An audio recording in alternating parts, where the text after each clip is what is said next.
Maria Santíssima, mãe de nosso Senhor Jesus Cristo, é corredentora, sim. Aí o pessoal vai falar, mas Cogos, saiu o documento lá, Mater Corporis Fidelis, do Dicastério para a Doutrina da Fé, lá do Vaticano, dizendo que é contra-recomendado o uso do título de corredentora para Nossa Senhora. Não, contra-recomendado é você seguir maçons infiltrados no Vaticano. Isso é bem contra-recomendado.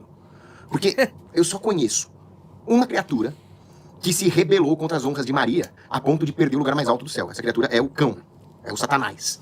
Então, assim, cão foi quem botou para nós beber. De uma pessoa que fica se rebelando contra as honras, que foi o próprio Cristo que escolheu outorgar a Maria. É verdade.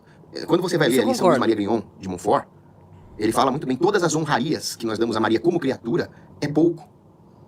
É impossível para nós, pecadores, honrarmos suficientemente a Maria como criatura. E ninguém aqui está cometendo idolatria. Ninguém aqui acha que Maria é uma deusa. Não. Deus só tem a Santíssima Trindade. Maria é o quê? É a criatura perfeita, é a obra-prima de Deus. Então, assim, eu estou objetivamente, categoricamente dizendo que eu não adoro Maria. Eu adoro somente a Santíssima Trindade. O que eu estou dizendo aqui é que a minha veneração a Maria é uma hiperdulia, ou seja, é uma veneração a uma criatura perfeita, criada por Deus, para cooperar instrumentalmente com ele na redenção do gênero humano, porque Deus quis assim. Você pergunta para ele lá no dia do juízo final por que ele quis assim. E como eu disse, eu sou economista e filósofo, eu não sou teólogo. Para ser teólogo, eu teria que me ordenar padre. Então, eu estou apenas repetindo a doutrina católica verdadeira, não aquela do conciliábulo maçônico Vaticano II, que odeia Maria. Muito bem. Então, é muito simples. A devoção a Maria Santíssima é a devoção que Cristo espera de nós. Por quê? Porque é a melhor imitação de Cristo possível. Por quê? Porque Cristo, quando ele viveu aqui na Terra, ele foi submisso a Maria como filho, e ele escolheu honrar Maria. Caralho, falei que ele ia debulhar no argumento. 1 minuto quebrou os padres, quebrou os pastores. 2 minutos já venceu o caso. Lazarento autista.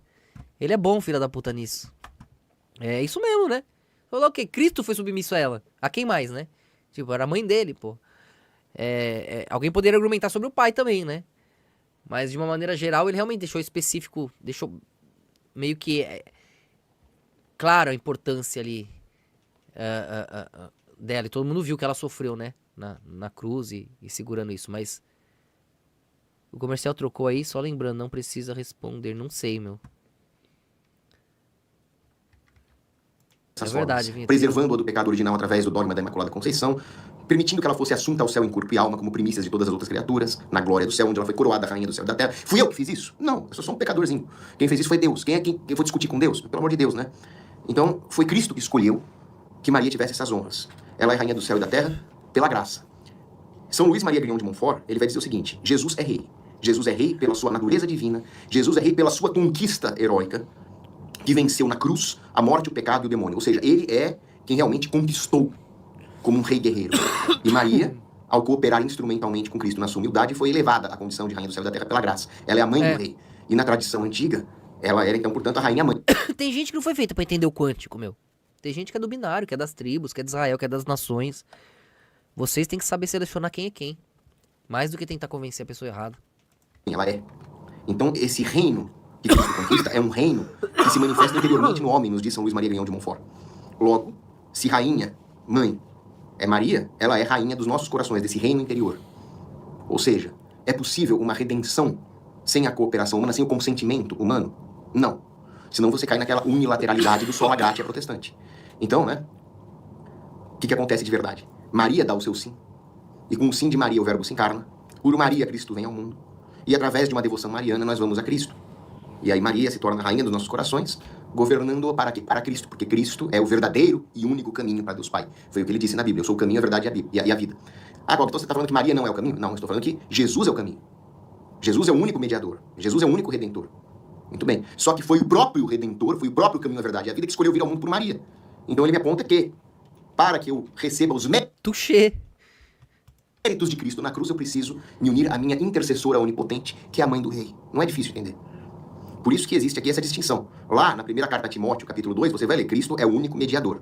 É óbvio que Cristo é o único mediador, porque só ele é, ao mesmo tempo, Deus e perfeito homem. Ele é perfeitamente Deus e perfeitamente homem. Então é ele que, pelos seus méritos, nos salva. Ele é o Salvador, ninguém está discutindo isso. E a própria Maria Santíssima diz isso. Lá no Magnificat, em Lucas, capítulo 1, né, ela glorifica a Deus, seu Salvador, que contemplou a humildade de sua serva. Muito bem. Só que Deus preservou Maria na sua humildade de forma perfeita. Maria não tem pecado, ela é perfeitamente humilde. Por quê? Porque existe aqui uma questão teleológica. A finalidade de Deus, ao criar Maria, foi criar uma criatura perfeitamente já obediente, tá conectado, né? imaculada. E lá, por quê? Porque só assim Só uma criatura assim seria digna de se tornar o que Maria se tornou, mãe de Deus e um sacrário vivo pelo qual Cristo vem ao mundo nos redimir. Então sim, ela é corredentora, não adianta negar isso. Quem nega isso é o chifrudo lá embaixo. Aí sempre tem aquele pessoal que vai falar, qual que está se baseando no magistério, Tem não que na sobrar Bíblia, pra porque alguém. católico não lê a Bíblia. Não, o católico lê a Bíblia sim. Eu sei que tem alguns católicos que não, mas o católico lê. O melhor comentador da Bíblia de todos os tempos, que foi Cornélio a Lápide, era católico. Quem nos deu a Bíblia em latim foi São Jerônimo, católico. Então não vem falar que católico não manja de Bíblia. Então, é muito simples. Vamos ler a Bíblia. Isaías, capítulo 7. Está lá a profecia de Isaías. Por isso, o próprio Senhor vos dará um sinal. Uma virgem conceberá e dará à luz um filho e o chamará Emanuel, Deus conosco. Ele será nutrido com manteiga e mel, até que saiba rejeitar o mal e escolher o bem. Então eu me pergunto, profecia de Isaías, quem nutriu Cristo? Quem o concebeu e o deu à luz? Foi Maria. Alguma outra criatura fez isso? Não. Então, quando você fala que ela é corredentora, você não está igualando ela ao Redentor. O Redentor é só Cristo.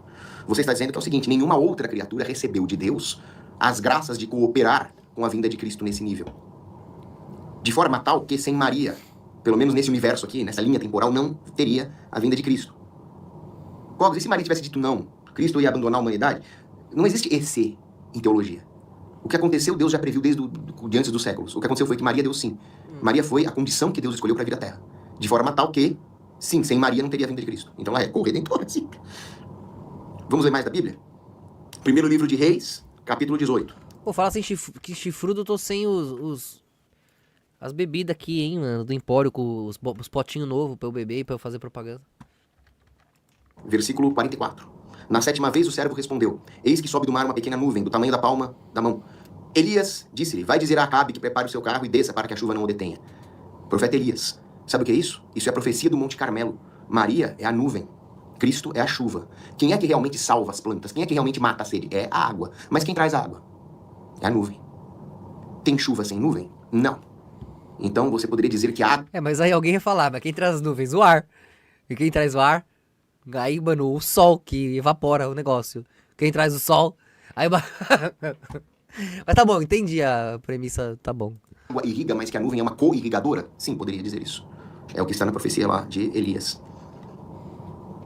Então, só para começar. Depois nós temos o sim de Maria, o fiat. Faça-se em mim segundo a vossa palavra. Isso é Lucas, Evangelho de São Lucas, capítulo 1. Vocês já pararam para pensar o que é esse sim de Maria? É um sim sacrificial. É um sim que Maria, ao obedecer a Deus, ela desobedeceu todo o resto do mundo. Boa. E isso requer muita coragem e Ó, muito que sacrifício. bonito. Foi quase o que eu falei agora há pouco, né? Que ela se viu como... Só que eu falei mais feio, né? Eu falei, todo mundo vendo ela que nem uma piranha. Pô, aparece lá novinha, grávida, ela sendo vista que nem uma... Imagina, a mulher com coração puro sendo chamada da pior coisa do mundo. A mulher que seguiu o amor, a ordem de Deus, sendo vista pelo mundo como uma desgraça. É quase igual Satanás, Lúcifer e Jesus, que foi visto como a pior coisa, sendo a melhor. Né? Lúcifer no sentido, não demônio que eles veem, né? O vermelho. O violeta, o portador da luz, que Jesus fala, eu sou a estrela da manhã, eu sou o portador da luz. Eu sou, tá lá, em latim. Você vai lá, coloca, vai ver. É isso que eles não entendem, que pra nós Lúcifer é Jesus, o portador da luz. Não Satanás, demônio esse, que ele... A tentação maligna. Que pra nós é o vermelho ali, o instinto, é parte do todo, do ego, né? É parte da construção da consciência. E a consciência precisa ter o vermelho e o azul, os dois polos, o rápido e o lento. O sentimento e o pensamento. Os dois fazem o violeta, que aí porta a luz. Então por isso que tem no deserto lá um lado conversando com o outro. E a queda do demônio, que era anjo, e aí fica um lado seu de um lado, outro do outro. Os irmãos, durante a Bíblia, durante as mitologias. Pra quem não entende, vai achar estranho, né? Isso porque lá em Deuteronômio 22, vocês vão ler o seguinte, se uma jovem prometida a um homem for achada com outro, ambos serão apedrejados. Então é claro que Maria é sempre virgem, e ela concebeu do Espírito Santo, mas não é o que muita gente poderia pensar. Então quando ela deu sim, quando o anjo fala pra ela, você vai conceber o Filho de Deus... Inclusive o Talmud chama ela, né, de todos os piores nomes do mundo, né? Por conta disso. Mas agora vamos supor, vamos ver a pior das hipóteses. Se um ateu historiador chegar e provar, ó, de fato, Maria era jovem, estava prometida pra esse. Mas ela encontrou uma gêmea dela, se apaixonou por alguém do abstrato. Alguém que era do reino, da onde tinha acabado de sair o último desdobramento, né? Pra quem leu esse livro aqui sabe. Então sabe da história lá de Júlio César, e antes Alexandre, e antes Ciro II. Tudo isso você tem que linkar pra entender. Israel ali era aquilo, o mundo naquele momento era uma soma daquilo, do reino persa, grego e romano. Os 3 reis. É importante entender isso, só que aí já foge um pouco da alçada aqui do assunto, né? Ela sabia do perigo que estava correndo, mas ela foi obediente a Deus. Então veja só, ela se coloca em risco de morte. O risco de perder José. Então, se no pior das hipóteses ela tivesse feito isso, se apaixonou e ela foi lá e teve uma relação com a alma gêmea dela, que era do outro mundo. E aí ela falou, meu Deus, não sei o quê. E Deus avisou ela antes, ó, vai acontecer uma coisa, é o Espírito Santo, é um ato de Deus. E ela sonha com aquilo. Na realidade ela nem... Não dá pra saber se aconteceu ou não. E ela engravida.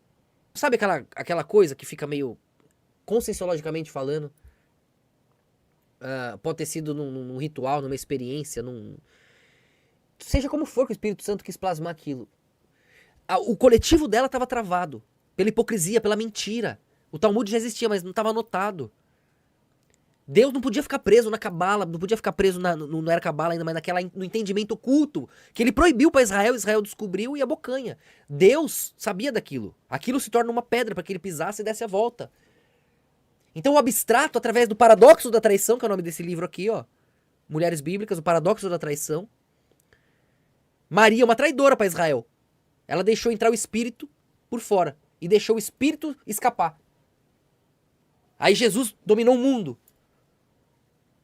E aí abocanhou a rebeldia daquele que luta com Deus, Israel. Então você vê o domínio dos extremos num equilíbrio consciencial que se sabe, se aprende, guarda em referências. É porque aquilo ali... Como que ele acumula aquelas referências? Aquilo ali está em algum lugar. É a nossa história, a memória de Deus. São as emoções, as reações. Aquilo que fomos, que nos tornamos, que seremos. Esse processo é como se fosse uma matemática para Deus. E aí eles querem dominar isso, usar isso. Só que Deus não pode contar com uma conta exata que leva ele pro nada. Porque se a própria consciência vê, eu sou uma matemática. Eu vou parar onde? No zero. O primeiro momento que se mexeu, se multiplicou, se iludiu, acelerou ao redor de si mesmo. Deus não quer fazer a conta certa. Não é sobre a matemática, não é sobre a conta certa, não é sobre as leis. É sobre a misericórdia, o perdão, a magia. O tirar de dentro, entregar pra fora, o impossível, onde a luz nasce. O resto você estuda depois. É isso que é muito difícil aceitar pra lógica. E tem que ser. Os ossos não podem entender o que a pele entende, o que o espírito faz. Compreender o todo não é anulá-lo. Tornar-se a luz não é apagar as cores. O contrário. É realçá-las, fortalecê-las. Tornar-se quântico. Descobrir tudo isso, aprender tudo isso.